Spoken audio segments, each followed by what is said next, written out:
Guten Morgen und herzlich willkommen zurück hier auf dem besten Kanal auf YouTube, wenn es um Musik geht und meinen wunderschönen Spezialgast oder Gästin. Gästin? Gibt's gar nicht, ne? Aber ja gut, die deutsche Sprache. Mir gefällt Gästin aber. Gästin, echt? Ja. Dana Rolle!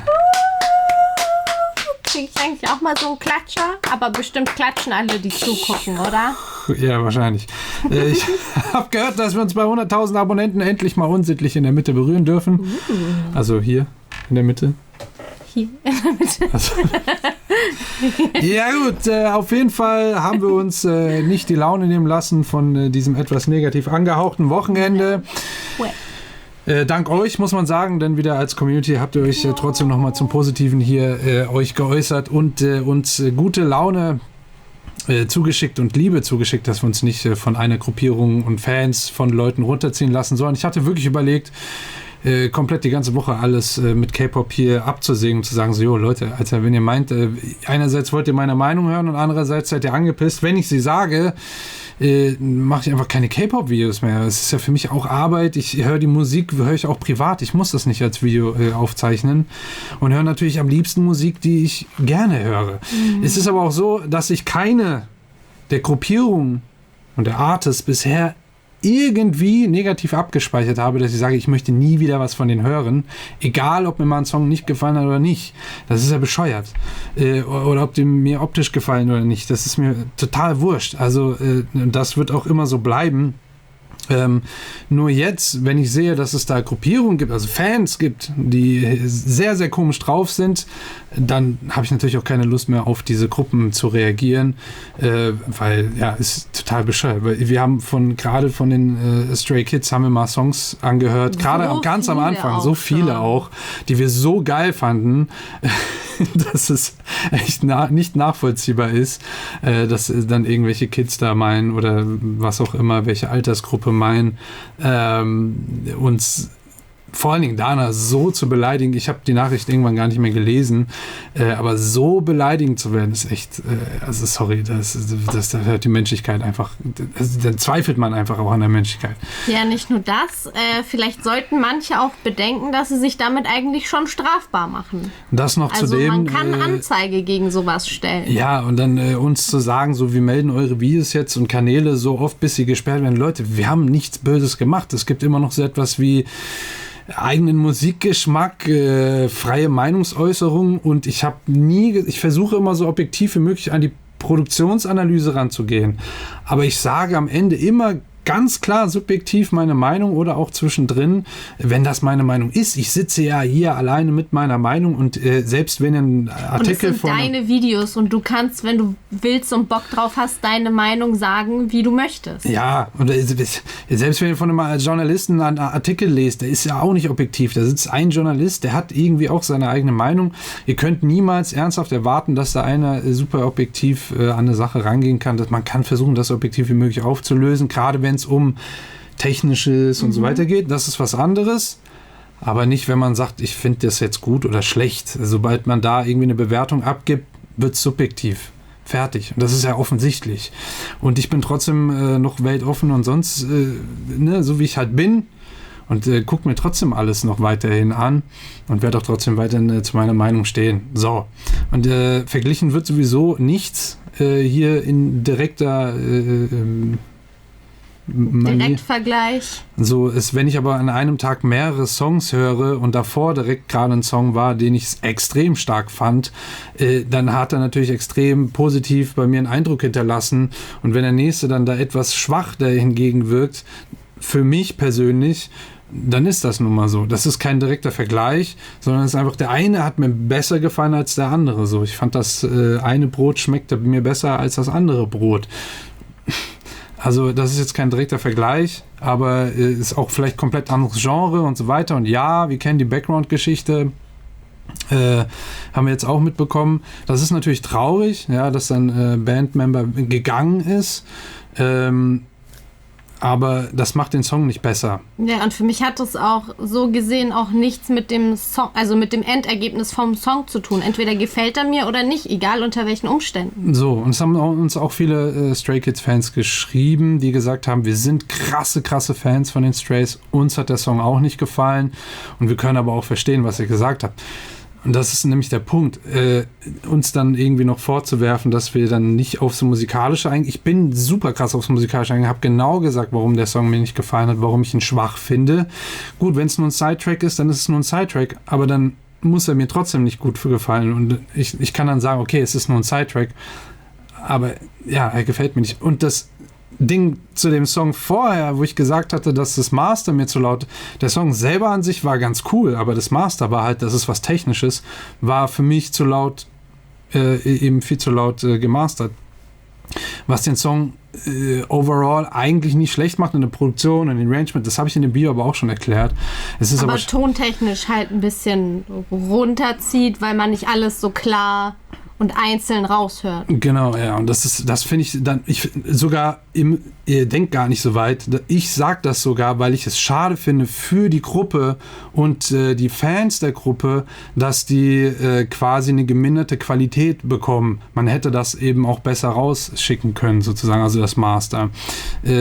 So denke ich eigentlich. Ich wünsche ja niemandem irgendwas Schlechtes hier oder möchte, dass irgendjemand schlecht hier steht. Das ist überhaupt nie meine Intention auf diesem ganzen Kanal. Es ist wirklich ein kompletter Scheiß. Ja, also so wie ich da letztens hier bei wem war das, Deutsch Hip-Hop, dann gesagt habe, jo, die vertreten hier die ganze Zeit total super die Meinung, dass Kokain geil ist. Wenn ich das so kacke finde, dann sage ich so, ich finde das scheiße, ich kann den Song nicht hören. Da ist vielleicht die Produktion okay, aber die Message ist einfach scheiße. So bin ich halt, so stehe ich dahinter und fertig. So, und genauso wie ich bei Super M gesagt habe, das Master war viel zu laut, die Produktion an sich war krass. Ja, und wir haben auch vor allem der Trailer vorher. Einige der Trailer vorher, wir haben die anderen dann auch noch abgecheckt, waren überkrass. Und auch die Songs, die dann eben auf dieser EP oder Mini-Album rauskamen, waren heftig. Einige der Songs.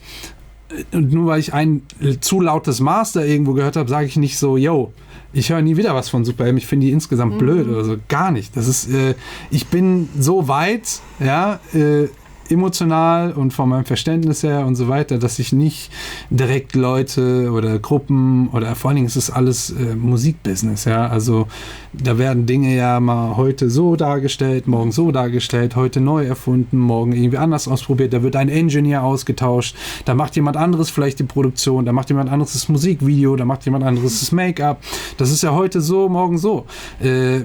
Also ich bin da jetzt nicht so, okay, ich fand's einmal kacke, ich find's für immer kacke, also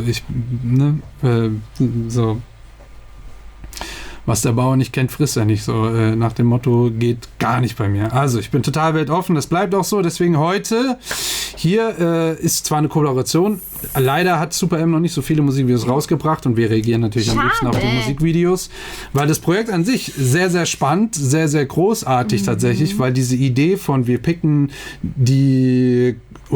krasse Leute von schon existierenden krassen Gruppen.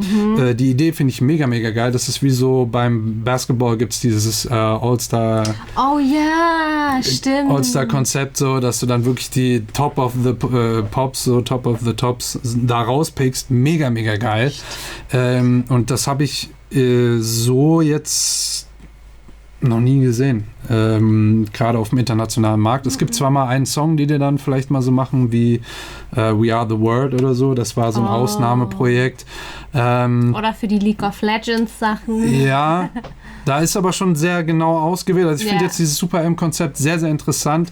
Deswegen war ich da eigentlich gespannt, dass da noch mehr Musikvideos kommen. Jetzt haben wir hier zumindest diese Kollaboration mit Korean Air und Super M und eben dem Titel Let's Go Everywhere. Wir haben den Song noch nicht gehört, das Video noch nicht gesehen, aber deswegen bin ich gespannt und ich dachte, wir gucken das jetzt einfach mal direkt gemeinsam. So, jetzt haben wir fast 10 Minuten gequatscht, aber...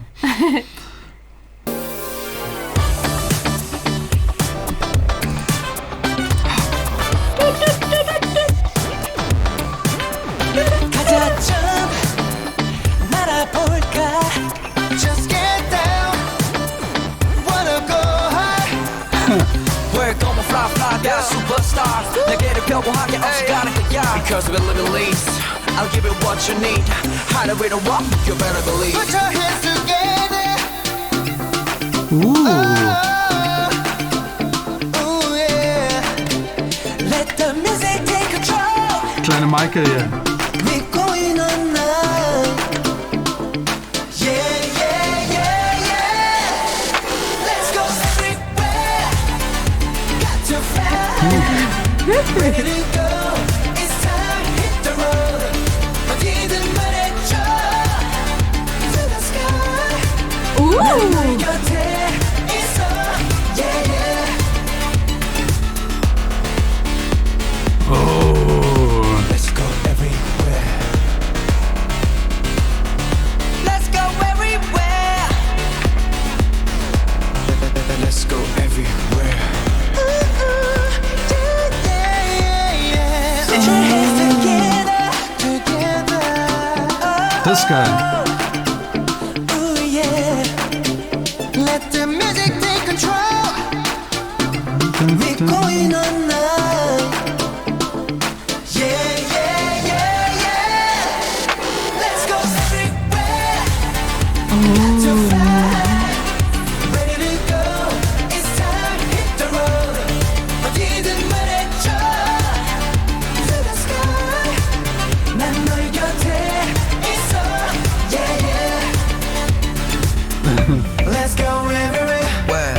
Yeah, yeah Okay Ooh, ooh, ooh, ooh One more time, guys Let's go everywhere Yeah, yeah Ooh, ooh, ooh, ooh Put your hands together Oh, ooh, yeah Let the music take control 믿고 있는 날 We gonna ride Yeah, yeah, yeah, yeah Let's go everywhere Got to fly Schon cool, aber.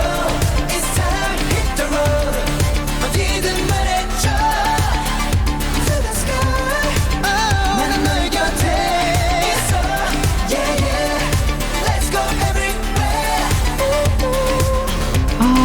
Let's go everywhere It's time hit the road 어디든 말해줘 Yeah Let's go everywhere Oh yeah Let's go everywhere Nicht schlecht. Hä, voll Alter. geil. Hätte ich jetzt echt nicht erwartet für so eine Kollaboration mit Korean Air. Ist es eine große Airlines eigentlich? Keine Ahnung, aber es sieht aus wie Pepsi. Ja, So. stimmt. ein bisschen. Allein wegen den Farben schon. Ja. Ne? Aber- Krass, echt. Voll geil. Ey, die Vocals von... Moment. Baekhyun. Rosane Haare. Ja. Ist, Nice. wo er so schön in die Kopfstimme und so rein ist. Ne? Ja. Ich war sehr angetan vom Pre-Chorus, muss ich sagen. Das Witzige ist, dass es eigentlich einen ziemlich elektronischen Sound hat, so. Also die Sounds, die alle ausgewählt wurden, sind alle sehr, sehr elektronisch.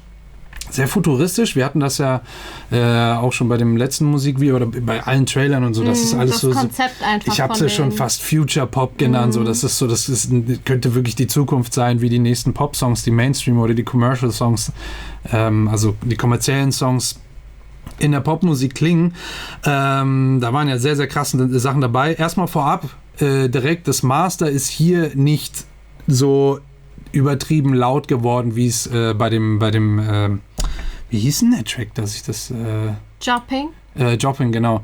Wie bei Jopping, das Maß ist hier nicht so. Das ist nämlich genau der Punkt. Weil er dann nämlich ein anderes Team an Leuten dann wieder dran sitzt. Korean Air ja selber dann wahrscheinlich auch Dinge zu sagen hat. Wurde das Ganze hier tontechnisch, also wirklich nur auf der analytischen Ebene, anders umgesetzt als Jopping zum Beispiel. Fand ich jetzt hier auf jeden Fall vom Mastering hier angenehmer als bei Jopping. So. Punkt. So, und dann ist das auch schon erledigt. Ja, also da seht ihr, dass es Sinn macht, dass man nicht einfach nur einmal eine Gruppe guckt oder hört und dann sagt so, yo, ist Kacke, will ich nie wieder hören. Ja. Und hier sehr interessant eben, dass es so elektronisch ist, aber trotzdem so ein, ich hatte trotzdem so einen oldschool, organischen, bouncy Vibe irgendwie in der Hook oder im Pre-Chorus. Im Pre-Chorus fand ich, in der Hook, genau. Und im Pre-Chorus fand ich dieses Instrument, das eigentlich auch super synthetisch, aber so wie die das Sounddesignt haben, es hat so ein bisschen was... Genau, weil es löst sich harmonisch halt wieder so schön auf, so typisch Pre-Chorus, Bass raus und am besten größten Teil der Percussion und Drums raus, also quasi die ganze Rhythmussektion. Hier ist ein bisschen noch was davon drin, aber dann das Instrument, das hier die Harmonien spielt, das klingt so ein bisschen wie so ein, naja, hören wir nochmal rein. Ab hier, ist relativ lang. Genau, einmal mit dieser Einlage.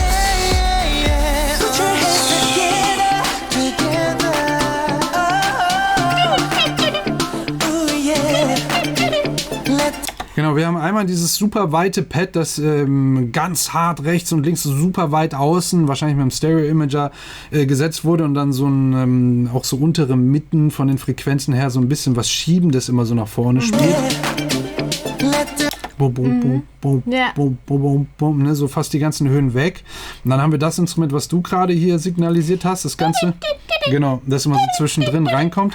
Und dann aber dieses eine, was so die Hauptakkorde spielt, was so mehr auf den oberen Mitten frequenztechnisch dann unterwegs ist. Das finde ich sehr interessant. Irgendwie, weiß ich nicht, das klingt so ein bisschen Marimba-mäßig, aber und genau diese Kombi ist, weiß ich nicht, ist echt on point. Also holt mich echt gut ab. Ooh, yeah. Let the music take control. We're going on now. Yeah, yeah, yeah, yeah. Vielleicht sind es auch die Akkorde, ich weiß nicht. Das ist, auf jeden Fall, das hat mich richtig, richtig abgeholt. Ja, stark, echt. Ist ja ein riesen Placement wahrscheinlich mit Korean Air oder für Korean Air. Krass. Mega geil.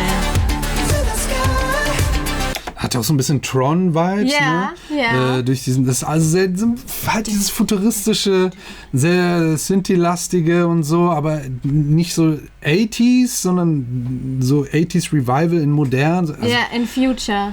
ja, es ist schwer zu 80s beschreiben. Revival in Future umgesetzt, irgendwie. Also ich finde es cool, dass sie so ihrem Sound-Konzept oder Sonic-Konzept von Super M wirklich auch hier in dieser Kollaboration mit Korean Air trotzdem weiterhin folgen. Das finde ich sehr cool.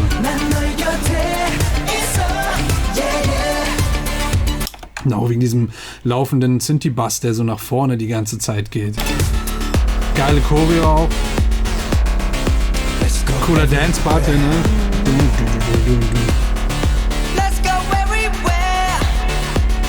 Die Vocals sind so geil. Oh, scheiße. Habe ich aus Versehen eine Tasse gedrückt. Ah.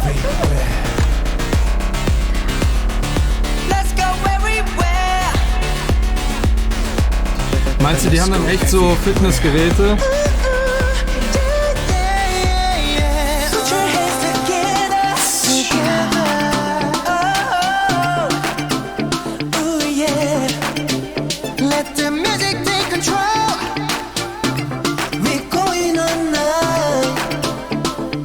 Super simpel, aber holt mich irgendwie voll ab. Ich glaube auch wegen den Vocals tatsächlich und weil auch so viel Reverb drauf ist, dass sich das alles so super räumlich und offen dann anhört. Echt cool. Und da hört man sehr stark die...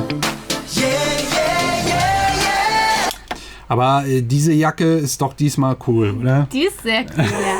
Diesmal kommt Kai auf jeden Fall durch. Kai, ne? Ja. Ist schon geil, ich der finde auch Job. dieses rote Sakko von Taemin mega geil.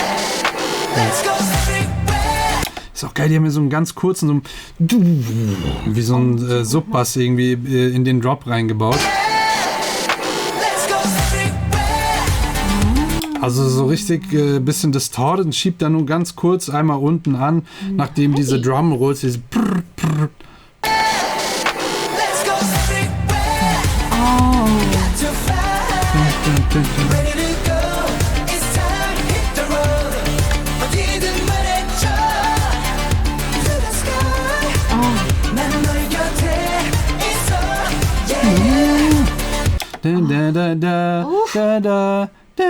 Das ist auch eine coole Folge. Habe auch schon das eine oder andere Mal gehört. Ich glaube, der Vibe kommt wirklich zustande, weil die Synthes echt so ein bisschen genau zur Kick, also zur ganzen Rhythmussektion echt so einen guten Wechsel haben. Also da kommt ein guter Bounce. Auch vom Tempo ist genau richtig. Du hast echt dieses Kopfnick-Ding in der Hook. Stark, echt stark. Hätte ich echt nicht erwartet. Das Video ist jetzt auch nicht so stark geklickt, aber wir wollten uns das trotzdem mal reinfahren. Ich hoffe, ihr hattet es vielleicht nicht auf dem Schirm und habt es jetzt dafür auf dem Schirm und guckt es euch mal an. Finde ich echt spannend. So. Who's here before 1 million? Das Video ist auch bei Korean Air auf dem Kanal. Okay. Vielleicht deswegen. Mal gucken. Ich hoffe, sie sperren das Video bei uns dann nicht. Und ich würde sagen, es ist Thumbnail Time. Das Video ist schon sehr lang. So. Was machen wir? Ich grinse einfach. Dann grinse ich auch einfach. Achso, läuft überhaupt noch? Nee. Seit dem Update von der Software hören wir hier den Ton von dem Trailer nicht mehr.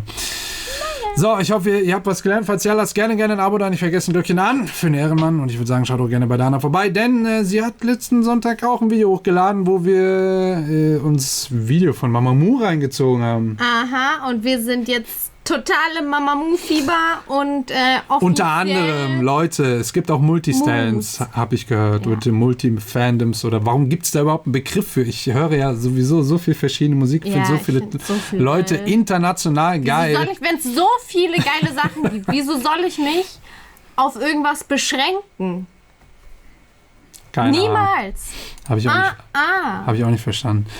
Und nur weil wir Mamamoo gerade besonders gut finden, heißt es eben nicht, dass wir andere Girl... Wir haben auch die Idol Queendom Performance. Wow, krass, Alter. Also ja, ihr seht, wir sind... Wenn einfach geile Dinge gemacht werden, dann feiern wir sie so. Das hat nichts damit zu tun, wer, wie, wo, was, warum. So, fertig. Dafür kennen wir uns eh nicht gut genug aus. Noch zudem, weil es so viel ist, wir kriegen... So viel verschiedene. Also es ist ja nicht so, dass wir uns in eine so ultra krass reinarbeiten und alles über die wissen, sondern versuchen von allen irgendwie ein bisschen wenigstens was zu erfahren. Ja, und so lernen wir auch Stück für Stück immer mehr die Leute kennen.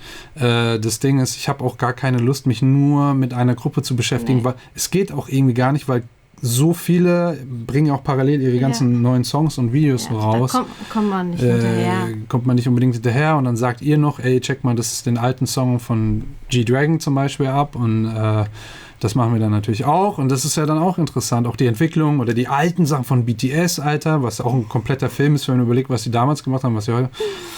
und so weiter und so weiter. Und Mamamoo, das Fun-Reaction-Video war ultra lustig. Ich bin ein bisschen neidisch, dass es nicht bei mir auf dem Kanal gekommen ist, weil es war unfassbar lustig. Wir haben einige andere mit Mamamoo, die wir auch auf deinem Kanal bestimmt. Genau, und dann gibt es auch noch andere Gruppen, wie, keine Ahnung, sowas kommt dann bestimmt. Mit Super M haben wir sowas auch schon gemacht. EXO hat bald ein Comeback. EXO und dann Fun-Reactions zu anderen Gruppen, wie zum Beispiel 80s oder GOT7 oder... GOT7 hatten wir letztens gemacht, oder? Ja. War lustig. Also, ja.